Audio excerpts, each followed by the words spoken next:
My parents tried to force me to invite my sister to my wedding after she stole my ex and leaked my private photos. My mother's voice turned ice cold over the phone.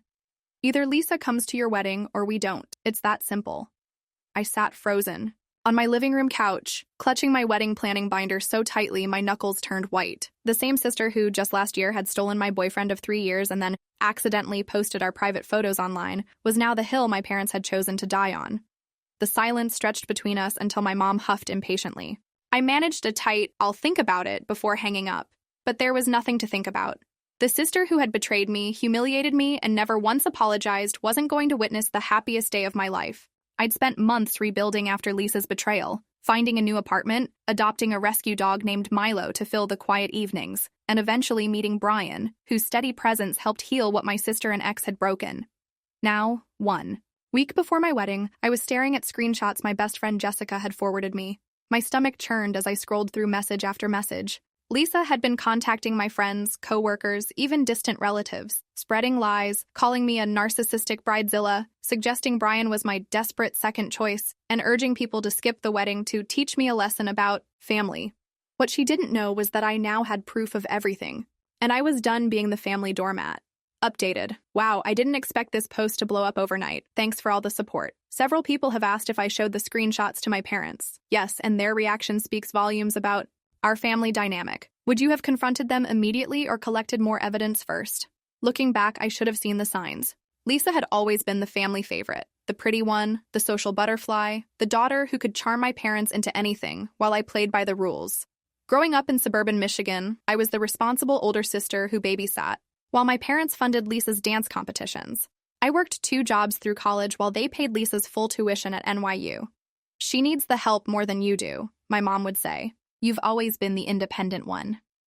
Independence wasn't a choice, it was survival. When I met Alex during my second year of teaching 4th grade, he seemed perfect. Smart, attentive, with a sharp sense of humor that made even grocery shopping feel like an adventure. For 3 years, we built what I thought was a solid foundation. We moved in together, adopted Milo, and started talking about rings and futures. Then came Thanksgiving last year. Lisa was newly back in town after another failed attempt at breaking into PR in New York. My parents insisted she stay with us since our apartment was closer to the marketing firm where she'd landed an interview. Just for a few weeks, they promised. 3 days in, I came home early from a canceled staff meeting to find Lisa and Alex on our couch, her hand on his thigh, both of them laughing at some private joke. They jumped apart when they saw me, but the look they exchanged told me everything. The stammered excuses, the awkward tension. It wasn't what they said, but what their body language screamed. I left without a scene, drove to Jessica's apartment, and stayed there for 2 days. When I finally returned, Alex had packed most of his things, leaving behind a note about unexpected connections and how these things just happen. Their relationship became Facebook official 3 days later. I blocked them both, threw myself into work, and started rebuilding. By spring, I'd met Brian at a mutual friend's barbecue. Kind, steady Brian who designed sustainable houses and looked at me like I was something precious. Life was looking up.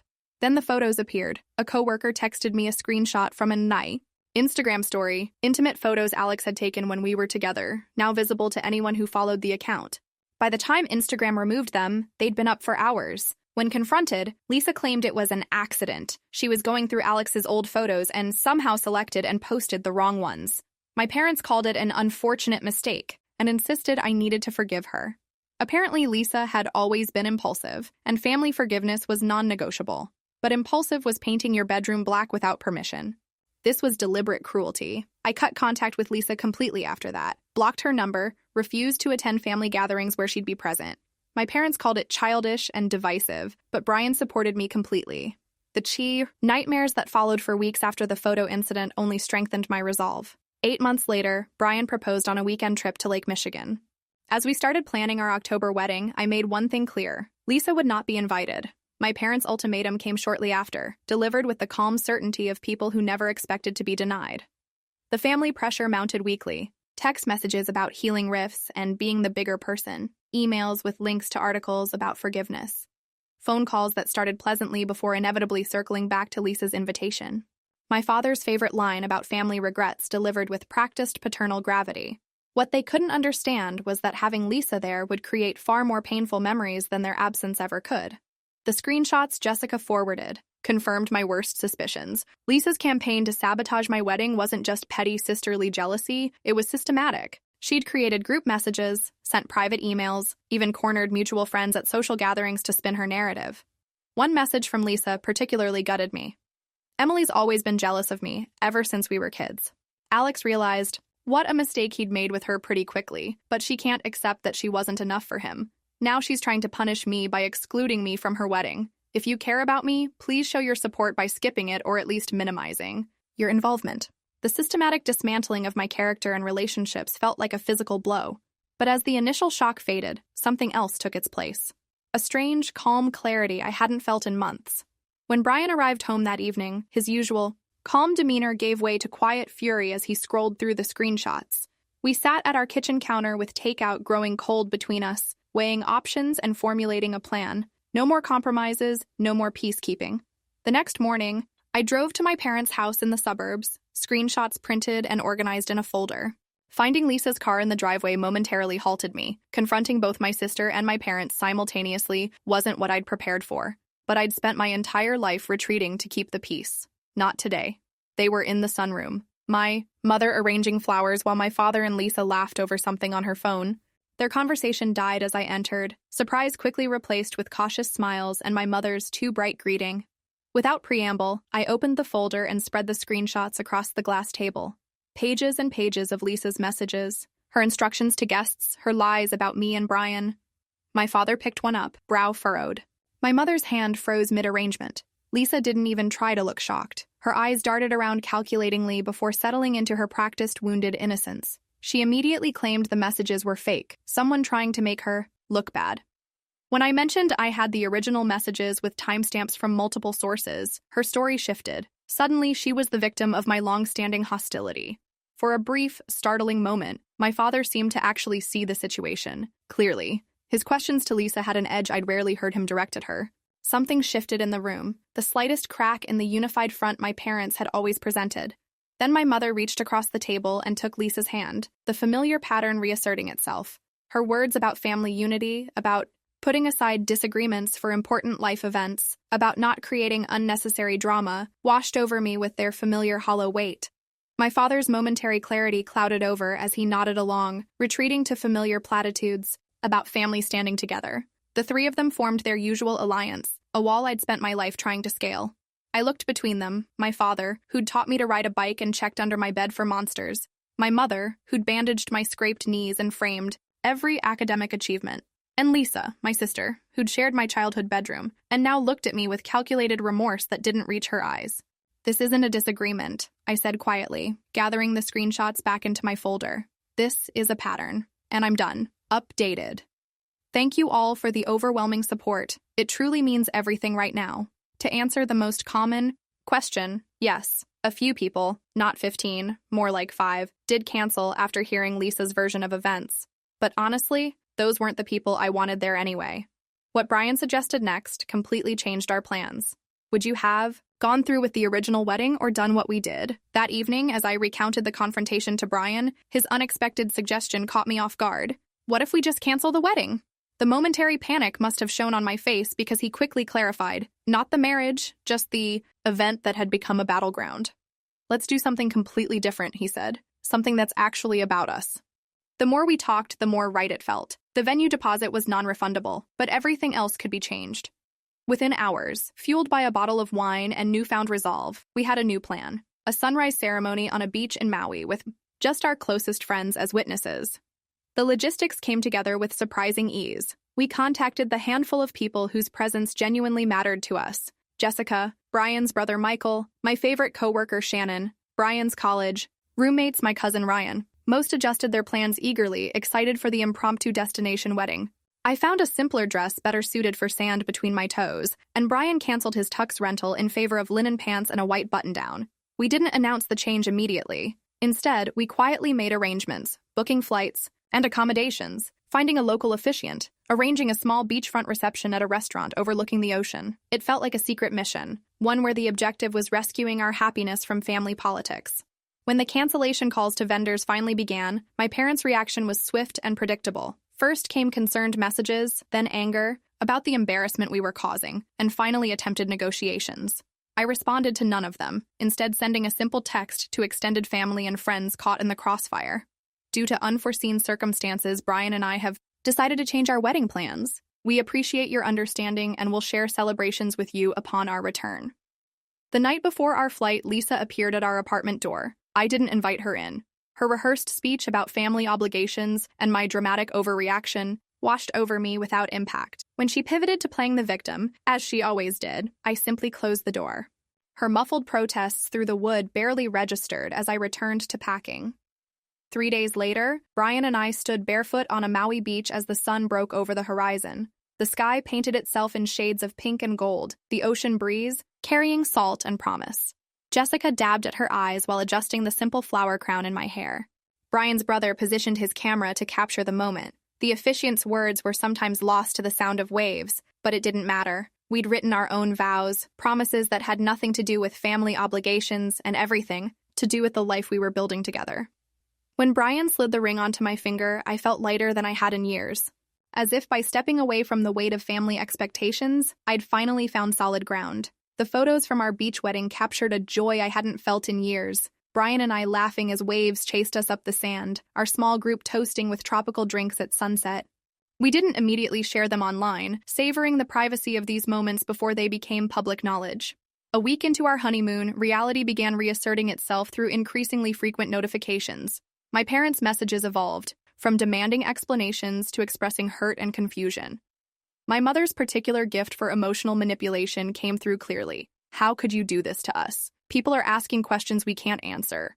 After our return to Michigan, I sent them a single photo, Brian and I on the beach at sunrise. No caption, no explanation, just evidence that their absence hadn't diminished our joy. The holidays approached with awkward invitations that I politely declined.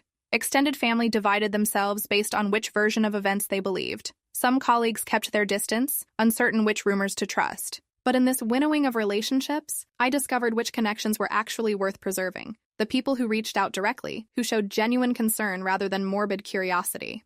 At school, the photos incident resurfaced briefly, when a parent made a vague reference during a conference. Rather than deflecting, I addressed it head-on. I had been the victim of a privacy violation and had taken appropriate steps to protect myself. My principal's supportive response was yet another small victory in a year of reclaiming my narrative. 3.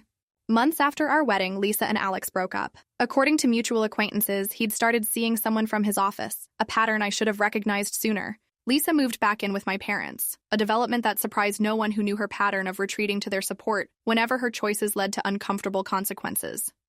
By spring, my mother's approach shifted from guilt-tripping to cautious peace offerings. Birthday cards arrived with neutral messages. A package appeared containing photo albums from my childhood.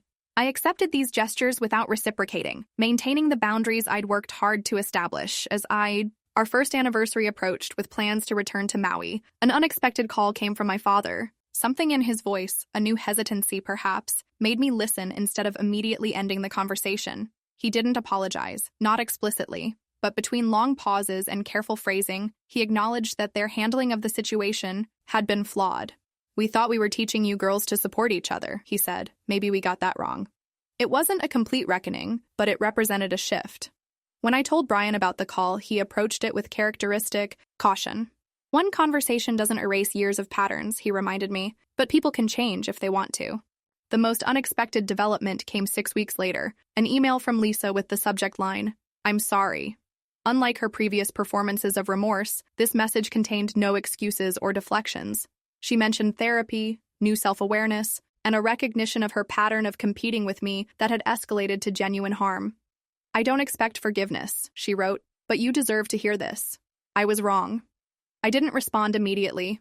Some wounds need more than words to heal. But I saved the email as a marker of what might someday be possible, even if that possibility remained distant. Today marks 2 years since Brian and I exchanged vows on that Maui beach. Our living room wall displays a series of sunrise photos, our wedding day, our first anniversary, and soon we'll add a third. These traditions are ours alone, untainted by family drama or old wounds. My relationship with my parents has evolved into something cautious but not entirely closed. We meet occasionally for lunch at neutral locations.